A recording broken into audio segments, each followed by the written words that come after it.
Voy a presentar el club de revista de hoy. El artículo que elegí es el Zoroastrial y es la evaluación de la sotaglifosina en los pacientes con diabetes y un reciente deterioro de los pacientes con insuficiencia cardíaca congestiva. Este es un artículo publicado en New England Journal of Medicine de este año. Y pues es una de las nuevas moléculas de inhibidores de SGLT2 que ya habían probado beneficios en otros estudios en pacientes con insuficiencia cardíaca. Entonces, vamos a presentar qué nos aporta este estudio. Primero, reconocer que la incidencia de la insuficiencia cardíaca ha ido aumentando con el envejecimiento de la población, con el aumento de los factores de riesgo, y que tenemos que reconocer una importante interacción entre los pacientes con insuficiencia cardíaca y diabetes mellitus de los fenómenos fisiopatológicos que componen a esta.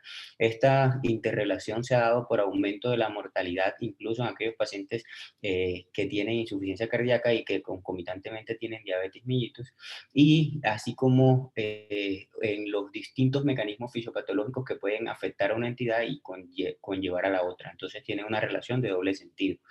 Vamos a ver que en el tratamiento de la insuficiencia cardíaca en los últimos años hemos acudido a una avalancha de estudios que han logrado reducir de manera significativa la morbilidad, la mortalidad incluso, y que una molécula que pudiera atacar estos dos frentes de la misma manera, pues podía ser beneficiosa.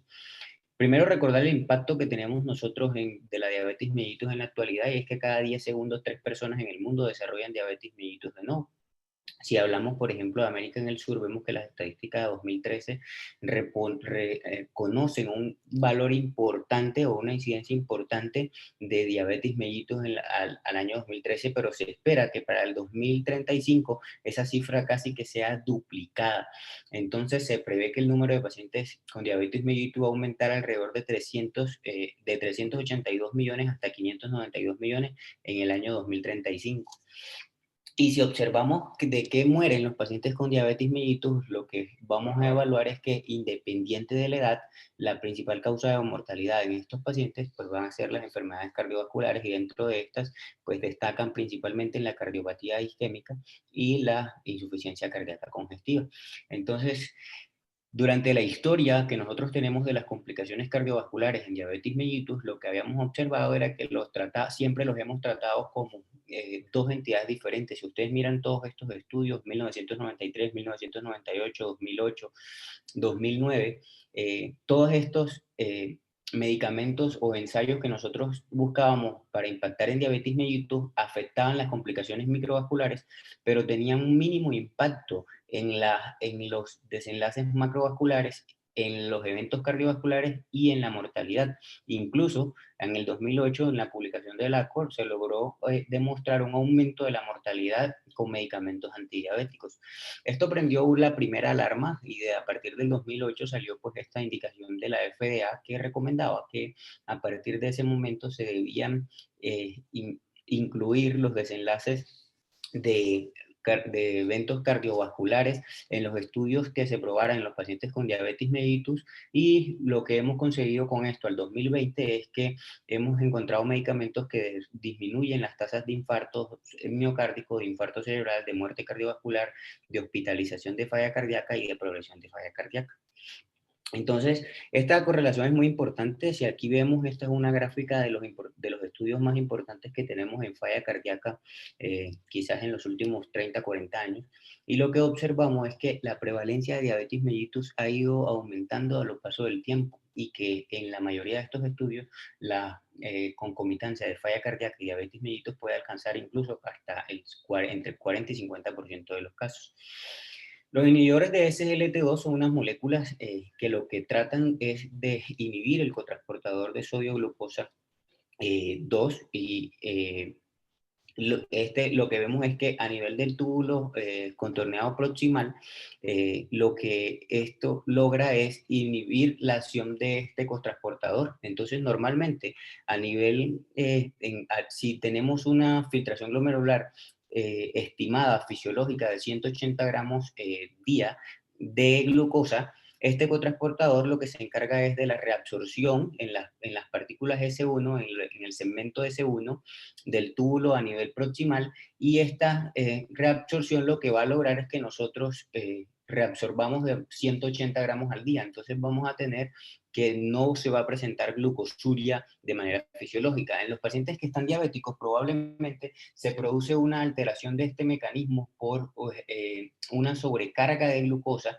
incluso en las fases iniciales adaptativas se produce una sobreadaptación que lo que permite es que se presente un hiperfiltrado con el objetivo de tratar de aumentar esta reabsorción de glucosa y de que no se presente glucosuria. Cuando este umbral se rompe, pues los pacientes van a tener glucosuria en la diabetes mellitus, y esto es uno de los mecanismos que a veces retrasa el diagnóstico de diabetes mellitus.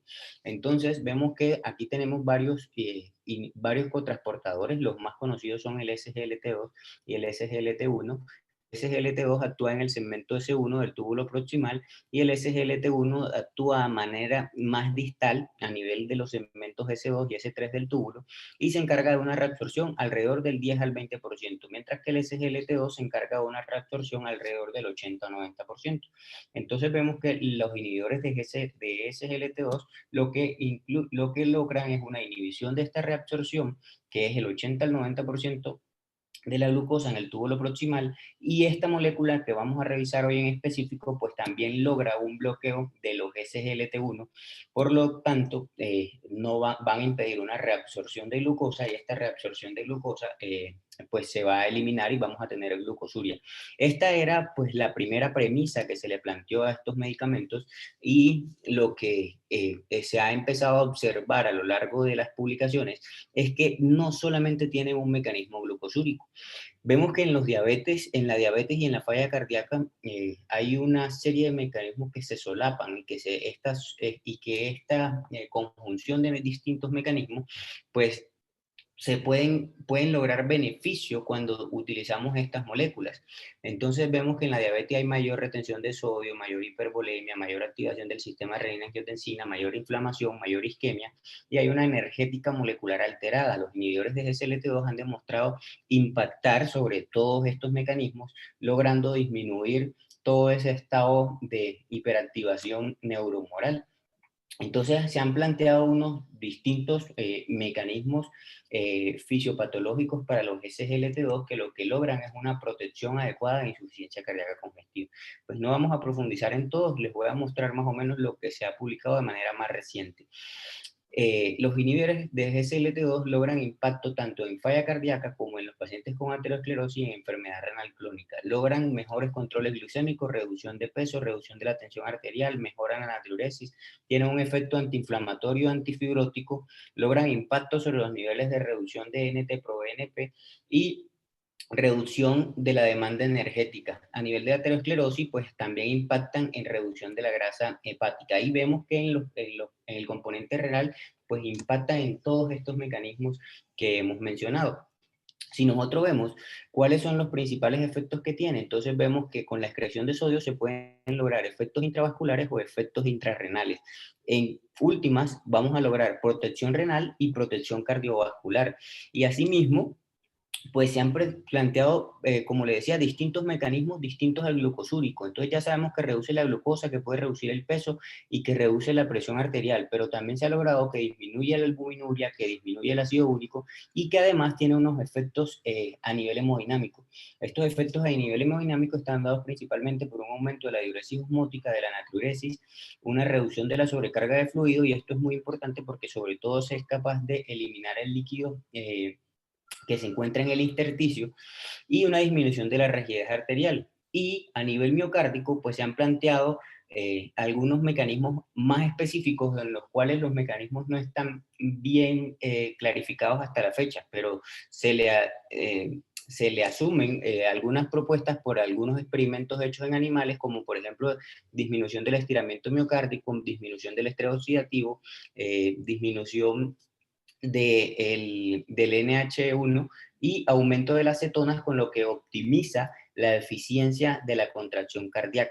Entonces vemos que los inhibidores de SGLT2 tienen distintas funciones a nivel renal, a nivel tubular, Incluso se han descrito algunas acciones a nivel de la médula ósea. A nivel de la médula ósea se describen, por ejemplo, aumento de la eritrogénesis, aumento de la utilización de hierro y mejoría en la entrega de oxígeno.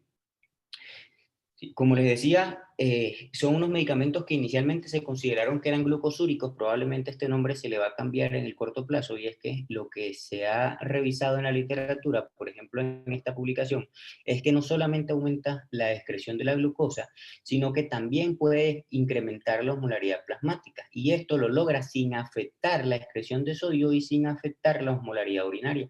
Si observamos en los pacientes las concentraciones de urea, de potasio, de sodio, de glucosa, de base, y las observamos luego de la administración de empaglifosina, por ejemplo, que es uno de los inhibidores de SLO2 estudiados, observamos que se logran cambios en la excreción de glucosa, pero no se alteran tantas las concentraciones de sodio. Entonces vemos que estos medicamentos probablemente sean más acuaréticos, o sea, más que glucosúricos, sean más acuaréticos. Sí logran excreción de glucosa, pero no es el principal mecanismo en el que se desencadena. En cuanto a la producción energética en los modelos experimentales, este estudio se hizo en ratas, por ejemplo, y lo que observábamos es que la tasa de oxidación de glucosa y las cetonas en el corazón de ratones diabéticos y no diabéticos que se trataron con una molécula de inhibidores de SLT2, que en este caso fue la empaglifosina, logra cambiar las concentraciones de óxidos grasos y aumenta la producción de ATP incluso hasta en un 30%. Esto logra que nosotros cambiemos la utilización energética de metabolitos para la producción de ATP a nivel del corazón. Esto se logró probar, pues como le decía, en ratas diabéticas. Entonces, el único mecanismo que teníamos hasta este momento, pues ya ha sido controvertido y se han demostrado que hay otros efectos adicionales. Entonces, estos medicamentos han evolucionado con el objetivo de estrategias de prevención primaria y estrategias de prevención secundaria, y usos desde estadios preclínicos de la enfermedad, como por ejemplo las publicaciones que se documentaron en el programa Canvas y Credence, hasta estadios clínicos de la enfermedad, por ejemplo las publicaciones del DAPA y el EMPA-RED Outcome. Y ya estamos con nuevas utilidades en los pacientes que tienen un compromiso cardíaco detectable, y aquí principalmente destaco las publicaciones del DAPA-HF y el Emperor Reduce, que demostraron reducción significativa de los desenlaces combinados propuestos en sus estudios pivotales. Entonces, observamos que tienen utilidad en protección renal, en hospitalización por insuficiencia cardíaca y en los eventos cardiovasculares mayores, de acuerdo a el momento en el que lo usemos. Entonces, los podemos tener en prevención primaria para evitar la progresión y hospitalizaciones de falla cardíaca, y los podemos tener en prevención secundaria para prevenir la aparición de falla cardíaca, para prevenir los eventos cardiovasculares mayores en pacientes con enfermedad cardíaca y con enfermedad renal. Estos son más o menos el resumen de los estudios que tenemos hasta la fecha. Si vemos, los resultados han sido consistentes. En verde, todo lo que alcanzó significancia estadística, tanto en eventos cardiovasculares mayores, los desenlaces combinados, como en muerte cardiovascular, hospitalización por falla cardíaca, o el desenlace combinado de muerte cardiovascular y hospitalización por falla cardíaca. Entonces vemos que los estudios han sido consistentes en todos los estudios. Probablemente el mayor decepcionante de este grupo de pacientes sea las publicaciones del estudio Vertis, que no lograron significancia excepto en el grupo en el desenlace de hospitalización por falla cardíaca. Así que ertuglifosina planteó la primera pregunta de si esto no era un efecto de clase de los medicamentos. Pero si vemos, por ejemplo, el grado de hospitalización por falla cardíaca, a lo que ya habíamos conocido de la reducción con los otros medicamentos o con la terapia modificadora de la enfermedad, el EMPA-RED Outcome le agregó 35% de reducción del riesgo relativo, el Canvas 33%, el Declare-TIMI 27%, y en el Vertis la hospitalización logró reducción de 30%. Y no solamente de los desenlaces cardiovasculares, sino que en los renales, miren las tasas de reducciones de riesgo. En el Declare-TIMI lograron 47%, y más recientemente en el DAPA-CKD lograron tasas de reducción de riesgo relativo de hasta el 46%. Entonces eran ya moléculas que estaban probadas. ¿Qué tenemos de nuevo con este medicamento? Entonces la sotaglifosina es un inhibidor dual. Esto lo hace diferente a las moléculas que les acabo de mencionar, y es que este tiene una inhibición tanto de SGLT1 como de SGLT2. Entonces les decía que a nivel renal, el SGLT1 también tiene una acción a nivel de los segmentos S2 y S3, pero con una pobre reabsorción, un efecto pobre sobre la reabsorción de glucosa que solamente alcanza entre el 10 y el 20%. Hay otro valor agregado que tiene el SGLT1, y es una acción intestinal, y es que este es el transportador principal para la absorción de glucosa y galactosa en el tracto gastrointestinal. Entonces se suponía que con esta inhibición dual pues íbamos a lograr el mismo impacto que con la inhibición de los SGLT2 solo. La sotaglifosina, como lo decía previamente, no es un inhibidor selectivo de SGLT2, ya que tiene la potencia selectividad es 100 veces menor para los SGLT2, solamente con 20 veces capacidad de unión al receptor de SGLT2. Entonces, este por eso inhibe el cotransportador SGLT1 y SGLT2.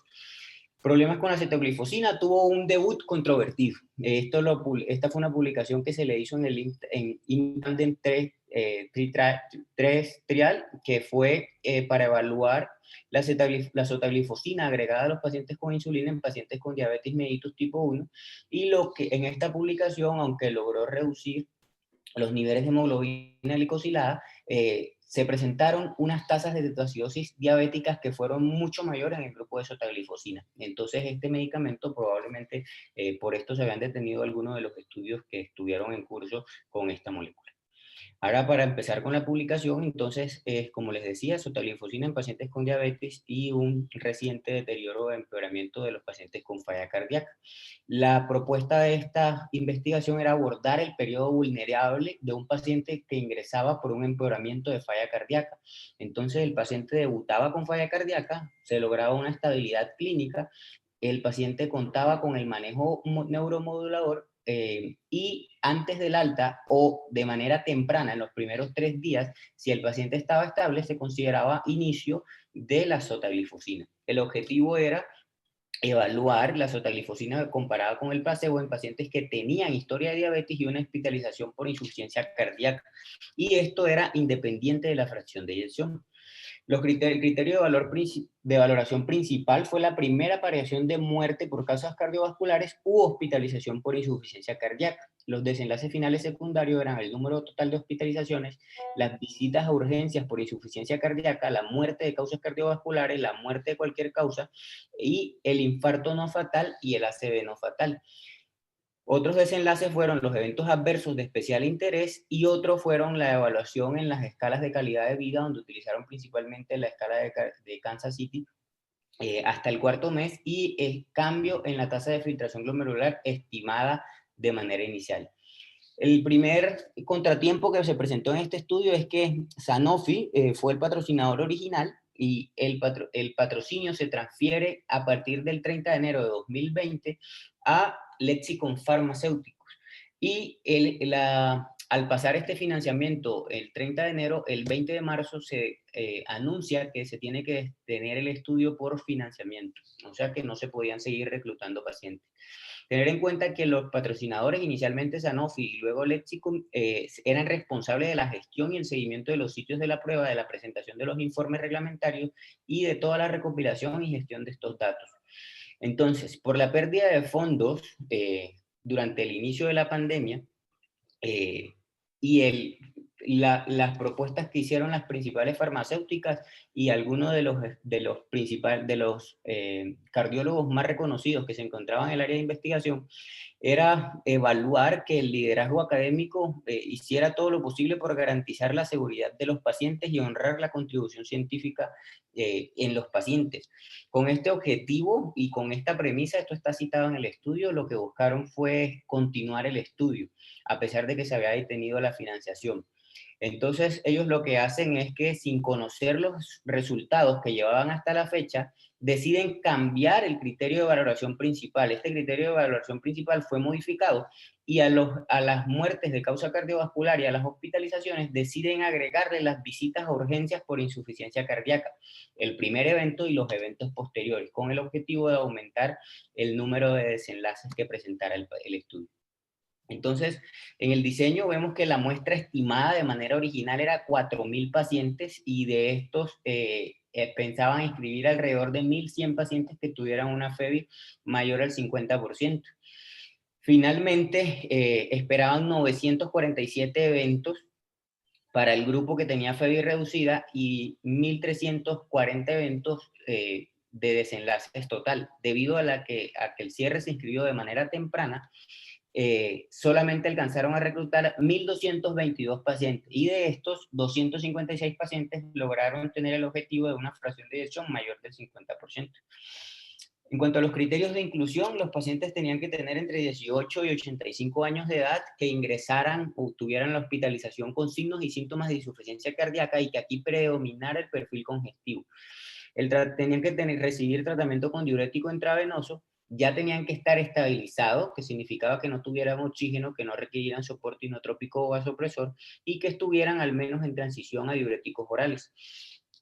Que tuvieran al momento del ingreso un BNP mayor de 150, mayor de 400 si tenían arritmias, o un ProBNP-NT mayor de 600, y que tuvieran diabetes mellitus tipo 2 ya conocida, o que durante la hospitalización le hubieran hecho unas pruebas que confirmaran diabetes mellitus tipo 2.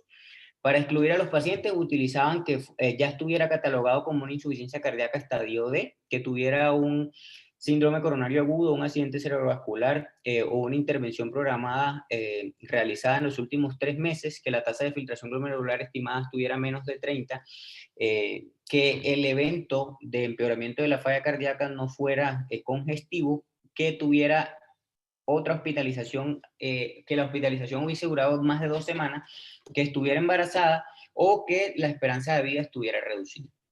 Fue un estudio multicéntrico, se realizó en 306 sitios de 32 países. Estos fueron los países que probablemente aportaron más pacientes al estudio, entonces destacamos la presencia de Rusia con 168 casos, Argentina con 166 y Latinoamérica representó el 21% de todos los casos. El análisis estadístico, ellos proponen que todos los análisis de eficacia se realizaran de acuerdo al principio de intención a tratar. Los pacientes se estratificaron según la fracción de eyección y utilizaron una estimación de la varianza en sándwich para el error estándar en estos pacientes. Calcularon las tasas de eventos como el número de eventos por cada 100 pacientes año de seguimiento y la acumulación de eventos a lo largo del tiempo la estimaron usando funciones de incidencia acumulada.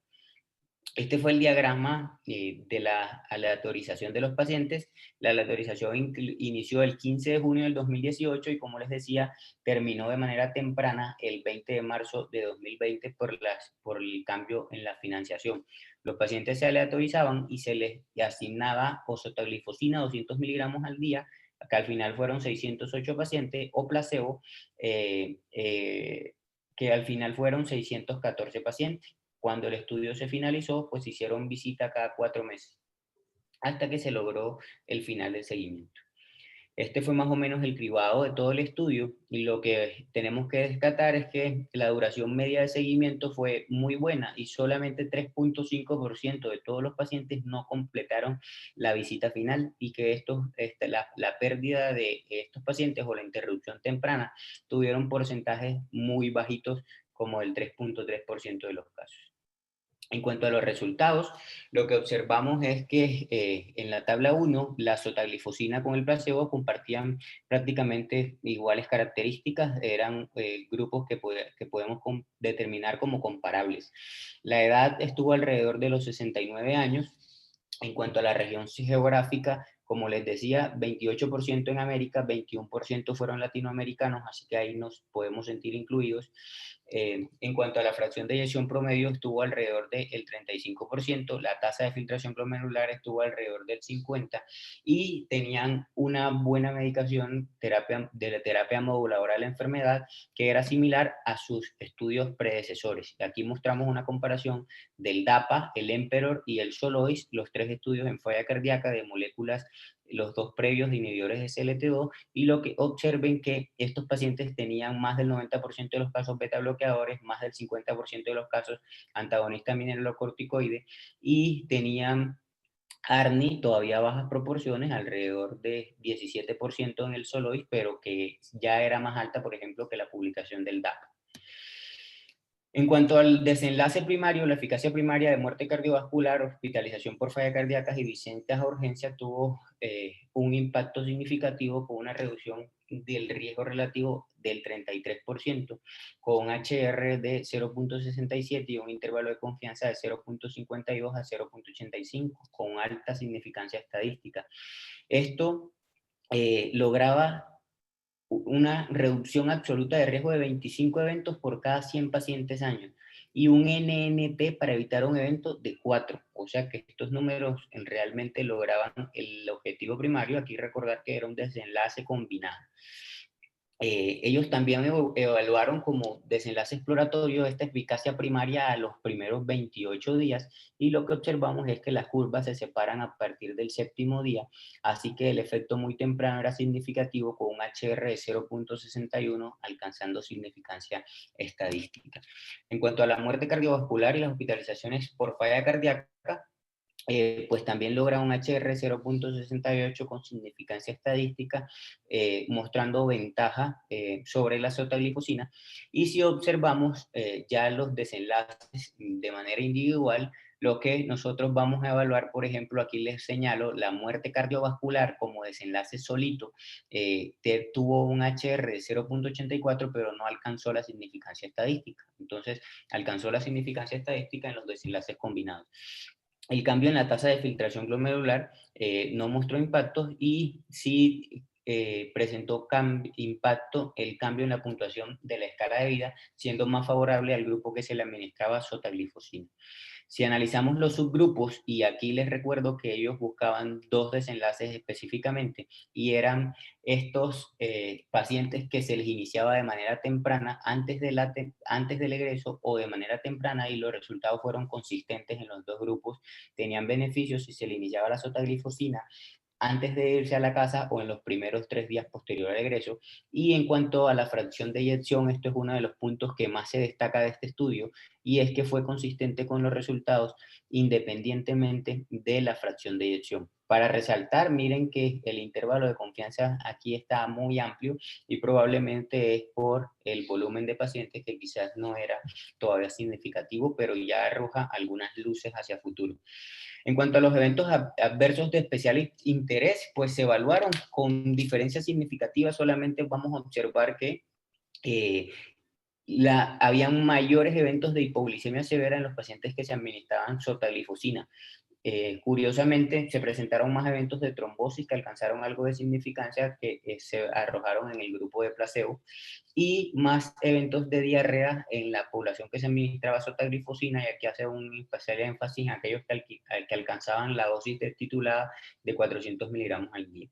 La mejora en la calidad de vida, como le dije, al cuarto mes fue estadísticamente significativa y fue favorable a los pacientes que recibían sotaglifosina. Y los cambios en la tasa de filtración glomerular a las primeras 4 semanas no alcanzaron las significancias estadísticas, pero sí alcanzaron una P significativa después de la 4ª semana en favor de los pacientes que tenían, que se les administraba durante el estudio sotaglifosina de 400 miligramos. Entonces, para ir finalizando, este estudio tiene varias limitaciones. El ensayo tuvo que ser detenido tempranamente. La duración reducida limitó el poder estadístico para ver reducciones significativas de muerte cardiovascular, o para valorar los criterios renales que ellos mismos se habían preespecificado. Y el criterio de valoración principal se cambió mientras los pacientes se cegaban a los resultados, que lo podemos considerar como una limitación. ¿Dónde queda sotaglifosina? Pues hasta ahora la evidencia nos da para acompañarla en los demás inhibidores de SLT2 en la reducción de hospitalizaciones por insuficiencia cardíaca, y vemos aquí los HR de todas estas moléculas, entonces ya podemos decir que en hospitalización por insuficiencia cardíaca sí cumplen el mismo efecto la mayoría de las moléculas.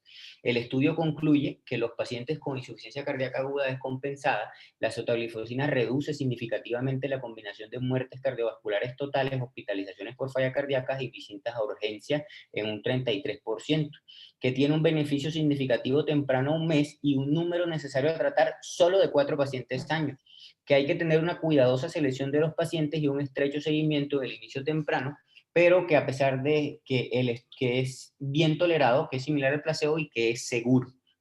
Los beneficios fueron consistentes en todos los subgrupos y ellos destacan, como les decía, el inicio temprano y la falla cardíaca con FEBI preservada. ¿Qué sigue para esta molécula?